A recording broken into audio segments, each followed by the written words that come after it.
कहते हैं जब मनुष्य अपनी सीमाओं को पार कर जाता है तो वो देवता बन जाता है। पर क्या सचमुच कोई मनुष्य देवत्व को प्राप्त कर सकता है? जब राजा हरिश्चंद्र ने सत्य की परीक्षा में विजय प्राप्त की तब तीनों लोकों में उनकी कीर्ति फैल गई। देवता उन्हें देवता मानने लगे, ऋषि मुनि उन्हें प्रणाम करने लगे। पर क्या ये परीक्षा पूर्ण हो गई थी? नहीं, क्योंकि सत्य की राह पर चलने वाले को हर कदम पर परीक्षा देनी पड़ती है। और इस बार जो परीक्षा आने वाली थी वो पहले से भी कठिन थी। वो परीक्षा जो केवल शरीर को नहीं बल्कि आत्मा को भी परखती है। आइए सुनते हैं उस महान राजा की कहानी का अगला अध्याय। पिछले अध्याय में हमने देखा कि कैसे महाराज हरिश्चंद्र ने सत्य के लिए अपना राज्य, अपना परिवार और अपनी स्वयं की गरिमा तक न्योछावर कर दी।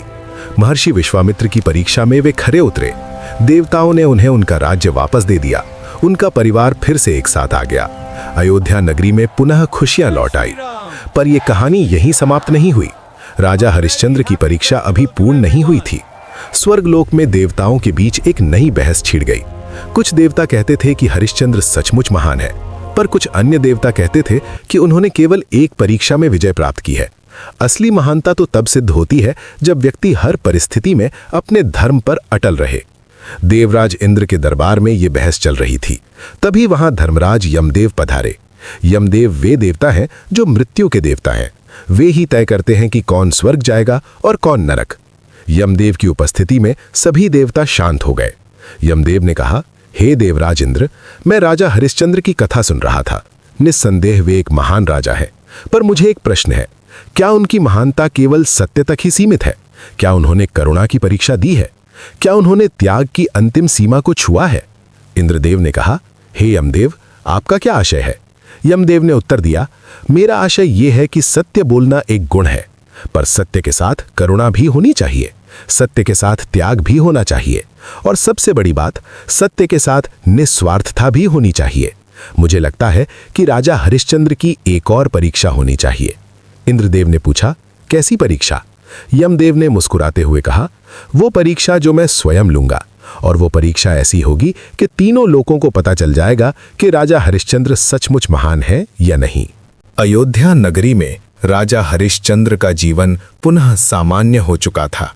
वे प्रतिदिन अपनी प्रजा की सेवा करते, न्याय करते, दान देते, मंदिरों में पूजा करते। उनकी पत्नी शैव्या और पुत्र रोहिताश्व भी सुखी थे। महल में फिर से हंसी खुशी छा गई थी। एक दिन प्रातःकाल की बात है। राजा हरिश्चंद्र सरयू नदी के तट पर स्नान करने गए थे। सूर्योदय हो रहा था, पक्षी चहचहा रहे थे, शांत वातावरण था। राजा ने स्नान किया और नदी के किनारे बैठकर ध्यान करने लगे। तभी अचानक आकाश में एक अद्भुत दृश्य दिखाई दिया। सुनहरे रंग का एक विमान आकाश से उतर रहा था। वो विमान इतना चमकीला था कि आंखें चौंधिया जाएं। राजा ने आंखें खोलीं और आश्चर्य से उस विमान को देखने लगे। विमान नदी के किनारे उतरा। उसमें से निकले देवराज इंद्र स्वयं। उनके साथ थे अन्य देवतागण। राजा हरिश्चंद्र तुरंत खड़े हो गए और हाथ जोड़कर उन्हें प्रणाम किया। इंद्रदेव ने मुस्कुराते हुए कहा, हे राजन, आपको प्रणाम। मैं आपके लिए एक संदेश लेकर आया हूं। राजा ने विनम्रता से पूछा, हे देवराज, आप आज्ञा करें, मैं आपकी सेवा के लिए सदैव तत्पर हूं। इंद्रदेव बोले, हे हरिश्चंद्र, आपने सत्य की परीक्षा में अभूतपूर्व विजय प्राप्त की है। तीनों लोकों में आपकी प्रशंसा हो रही है। स्वर्गलोक के सभी देवता आपसे मिलना चाहते हैं। मैं आपको स्वर्गलोक में आमंत्रित करने आया हूं। ये सुनकर राजा हरिश्चंद्र को बड़ा आश्चर्य हुआ। उन्होंने कहा, हे देवराज, ये तो मेरे लिए बहुत बड़ा सम्मान है, पर मैं तो एक साधारण मनुष्य हूं। मैं स्वर्गलोक जाने योगी नहीं हूं। इंद्रदेव ने कहा, नहीं राजन, आप साधारण नहीं है। आपने जो किया है वो असाधारण है। आप स्वर्ग में आए और देवताओं को आशीर्वाद दें। राजा हरिश्चंद्र ने कहा, यदि यही आपकी इच्छा है तो मैं अवश्य चलूंगा, पर मुझे अपने परिवार को बताना होगा। मुझे अपनी प्रजा को भी सूचित करना होगा। इंद्रदेव ने कहा, चिंता मत कीजिए राजन, समय तो स्वर्ग में अलग ही चलता है। आप केवल कुछ घंटों के लिए आएंगे, पृथ्वी पर तो कुछ पल ही बीतेंगे। आपकी अनुपस्थिति किसी को पता भी नहीं चलेगी। ये सुनकर राजा हरिश्चंद्र राजी हो गए। वे उस दिव्य विमान में बैठ गए। विमान आकाश की ओर उड़ चला। कुछ ही क्षणों में वे स्वर्ग लोक पहुंच गए। वहां का दृश्य अद्भुत था। स्वर्णिम भवन, दिव्य उद्यान, अप्सराएं नृत्य कर रही थीं, गंधर्व संगीत बजा रहे थे। ये सब देखकर राजा हरिश्चंद्र मंत्रमुग्ध हो गए। इंद्रदेव ने राजा को अपने दरबार में ले जाकर सिंहासन के समीप बैठाया। सभी देवता एक एक करके आए और राजा को प्रणाम किया। राजा को बड़ा विचित्र लगा। वे देवताओं को प्रणाम कर रहे थे और देवता उन्हें प्रणाम कर रहे थे। तभी वहां यमदेव का आगमन हुआ। सभी देवता उनके लिए खड़े हो गए। यमदेव ने राजा हरिश्चंद्र की ओर देखा और मुस्कुराए। उन्होंने कहा, हे राजन, स्वागत है आपका स्वर्गलोक में। मैं आपसे मिलना चाहता था। राजा हरिश्चंद्र ने यमदेव को प्रणाम किया। यमदेव ने कहा, हे राजन, मैंने आपकी बहुत प्रशंसा सुनी है। आपने सत्य के लिए अपना सब कुछ त्याग दिया। ये अद्भुत है, पर मेरे मन में एक प्रश्न है। राजा ने कहा, हे यमदेव, आप पूछिए, मैं उत्तर देने का प्रयास करूंगा। यमदेव ने पूछा, हे राजन, अगर आपको अपने पुत्र और अपने राज्य में से किसी एक को चुनना पड़े तो आप क्या चुनेंगे? राजा बिना एक पल सोचे बोले, मैं अपने पुत्र को चुनूंगा। राज्य तो फिर से बनाया जा सकता है, पर पुत्र को नहीं। यमदेव ने फिर पूछा, और अगर आपको अपने पुत्र और अपनी पत्नी में से किसी एक को चुनना पड़े? राजा ने कहा, यह बड़ा कठिन प्रश्न है, पर अगर मुझे चुनना ही है तो मैं अपनी पत्नी को चुनूंगा, क्योंकि पत्नी अर्धांगिनी होती है और फिर हम दोनों मिलकर एक और पुत्र को जन्म दे सकते हैं। यमदेव मुस्कुराए और बोले, हे राजन, आपके उत्तर बुद्धिमत्ता से भरे हैं, पर मैं आपसे एक अंतिम प्रश्न पूछना चाहता हूं। अगर आपको अपने पुत्र के प्राण और एक अज्ञात व्यक्ति के प्राण में से किसी एक को बचाना हो तो आप किसे बचाएंगे? ये प्रश्न सुनकर राजा हरिश्चंद्र गंभीर हो गए। उन्होंने कुछ देर सोचा, फिर बोले, हे यमदेव, ये प्रश्न बहुत कठिन है।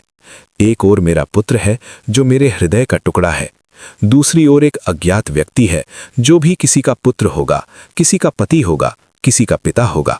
यमदेव ने कहा, तो फिर आपका उत्तर क्या है? राजा ने दृढ़ता से कहा, मैं उस व्यक्ति को बचाऊंगा जिसकी मृत्यु का समय अभी नहीं आया है। अगर मेरे पुत्र की मृत्यु का समय आ गया है तो मैं उसे नहीं रोकूंगा, और अगर उस अज्ञात व्यक्ति का समय आ गया है तो मैं उसे भी नहीं रोकूंगा, क्योंकि मृत्यु तो निश्चित है, वो किसी को नहीं छोड़ती। यमदेव ने कहा, बहुत अच्छा उत्तर, पर अगर दोनों का समय आ गया हो और आपको केवल एक को ही बचाने की शक्ति मिले तो? राजा ने कहा, तब मैं उस व्यक्ति को बचाऊंगा जिसके जीवन का अधिक मूल्य है। अगर वो व्यक्ति किसी राज्य का एकमात्र सहारा है, अगर उस पर कई लोग निर्भर हैं, तो मैं उसे बचाऊंगा, भले ही वो मेरा पुत्र ना हो।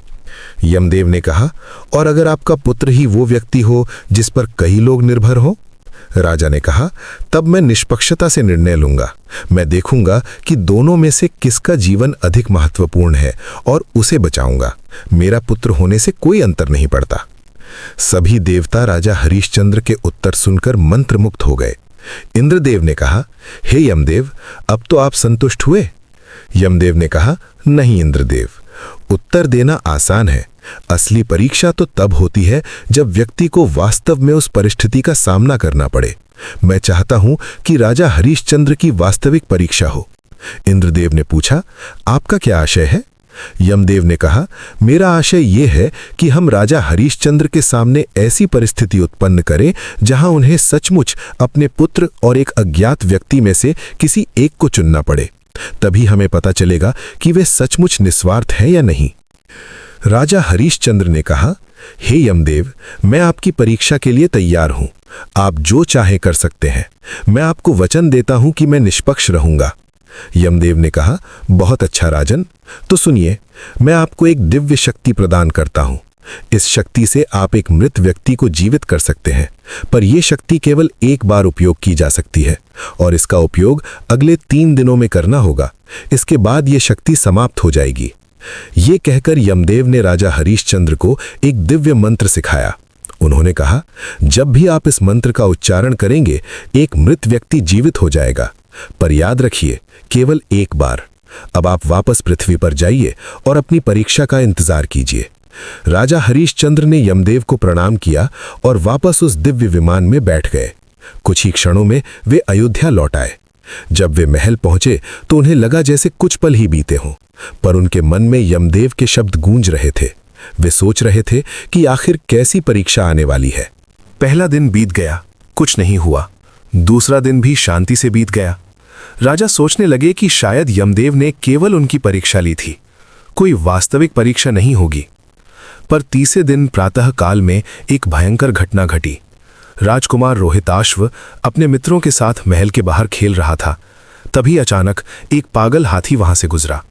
वो हाथी किसी कारणवश उन्मत्त हो गया था और लोगों पर आक्रमण कर रहा था। राजकुमार रोहिताश्व ने जब देखा कि हाथी एक छोटे बच्चे की ओर दौड़ रहा है तो वो तुरंत दौड़ा। उसने उस बच्चे को धक्का देकर बचा लिया, पर खुद हाथी की चपेट में आ गया। हाथी ने अपनी सूंड से राजकुमार को उठाया और जमीन पर पटक दिया। राजकुमार की खोपड़ी फट गई और वो वहीं ढेर हो गया। ये समाचार सुनकर राजा हरिश्चंद्र और रानी शैव्या दौड़कर वहां पहुंचे।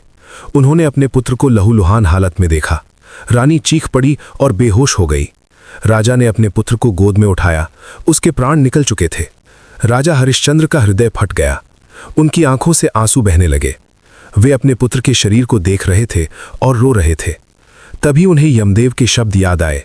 उनके पास वो दिव्य शक्ति थी जिससे वे अपने पुत्र को जीवित कर सकते थे। राजा ने मंत्र का उच्चारण करने के लिए अपने होंठ खोले, पर तभी एक और चीख सुनाई दी। वो वही छोटा बच्चा था जिसे राजकुमार ने बचाया था। वो बच्चा अब अपनी माँ के साथ रो रहा था। उसकी माँ कह रही थी, हे राजन, मेरे बेटे को आपके पुत्र ने बचाया। ये तो बहुत बड़ा उपकार है। तभी उधर से एक और शोर सुनाई दिया। लोग एक व्यक्ति को लेकर आ रहे थे। वो व्यक्ति भी उसी हाथी की चपेट में आ गया था। वो व्यक्ति भी मर चुका था। उसके परिवार वाले रो रहे थे। उसकी पत्नी कह रही थी, हे भगवान, अब मैं क्या करूंगी? मेरे पति के बिना मैं कैसे जीऊंगी? मेरे 3 छोटे बच्चे हैं, अब इनका पालन पोषण कौन करेगा? राजा हरिश्चंद्र दोनों मृत शरीरों को देख रहे थे। एक तरफ उनका अपना पुत्र था, दूसरी तरफ एक अज्ञात व्यक्ति था। राजा के पास वो शक्ति थी जिससे वे केवल एक को जीवित कर सकते थे। राजा के मन में भयंकर संघर्ष चल रहा था। एक ओर पिता का हृदय कह रहा था कि अपने पुत्र को बचाओ, वो तुम्हारा एकमात्र पुत्र है, वो तुम्हारे वंश का दीपक है, उसके बिना तुम्हारा जीवन अधूरा हो जाएगा। दूसरी ओर राजा का विवेक कह रहा था कि उस व्यक्ति को बचाओ, उस पर 3 छोटे बच्चे निर्भर हैं, उसकी पत्नी विधवा हो गई है, वे सब कैसे जिएंगे? तुम्हारा पुत्र तो एक नायक की तरह मरा, उसने दूसरे बच्चे की जान बचाई, वो धन्य है। राजा हरिश्चंद्र की आंखों से आंसू बह रहे थे। उनका पूरा शरीर कांप रहा था। रानी शैव्या को होश आ गया। उसने अपने पति को देखा। उसने कहा, स्वामी, हमारे पुत्र को बचा लीजिए, मैं आपसे विनती करती हूं। राजा ने अपनी पत्नी की ओर देखा। उन्होंने देखा कि उसकी आंखों में आशा की एक किरण है। वो सोच रही है कि उसका पति उसके पुत्र को जीवित कर देगा। पर राजा जानते थे कि यह निर्णय इतना आसान नहीं है। राजा ने उस अज्ञात व्यक्ति के परिवार की ओर देखा। 3 छोटे बच्चे अपने पिता के शव के पास रो रहे थे। सबसे छोटा बच्चा शायद 3 साल का था। वो अपने पिता को हिला रहा था और कह रहा था, बाबा उठो, बाबा उठो। राजा हरिश्चंद्र का हृदय करुणा से भर गया। उन्होंने सोचा कि अगर वे अपने पुत्र को बचाते हैं तो उन 3 बच्चों का क्या होगा? वे अनाथ हो जाएंगे, उनकी मां विधवा हो जाएगी, उनका जीवन नर्क बन जाएगा। पर दूसरी ओर उनका अपना पुत्र था, वो पुत्र जिसे उन्होंने अपने हाथों से बड़ा किया था, जिसे उन्होंने शिक्षा दी थी, जिसे वे अपना उत्तराधिकारी बनाना चाहते थे। क्या वे उसे इस तरह खो सकते हैं? राजा हरिश्चंद्र ने आकाश की ओर देखा। उन्होंने कहा, हे भगवान, मुझे सही मार्ग दिखाओ, मुझे बताओ कि मुझे क्या करना चाहिए। तभी उन्हें अपने पुत्र के अंतिम शब्द याद आए। जब राजकुमार ने उस छोटे बच्चे को बचाया था, तब उसने कहा था, पिताजी, आपने मुझे सिखाया है कि दूसरों की सेवा करना ही सबसे बड़ा धर्म है। मैं आपकी शिक्षा का पालन कर रहा हूं। ये याद करके राजा हरिश्चंद्र को अपना निर्णय स्पष्ट हो गया। उन्होंने गहरी सांस ली। उन्होंने अपनी पत्नी की ओर देखा और कहा, हे प्रिय, मुझे क्षमा करो, मैं अपने पुत्र को नहीं बचा सकता। उस व्यक्ति का जीवन अधिक महत्वपूर्ण है। रानी शैव्या चीख पड़ी, नहीं, आप ये क्या कह रहे हैं? वो हमारा पुत्र है। राजा ने दृढ़ता से कहा, वो हमारा पुत्र था और वो एक नायक की तरह मरा। अगर मैं उसे बचाता हूं तो उसका बलिदान व्यर्थ हो जाएगा। वो चाहता था कि दूसरों की जान बचे। मैं उसकी इच्छा का सम्मान करता हूं।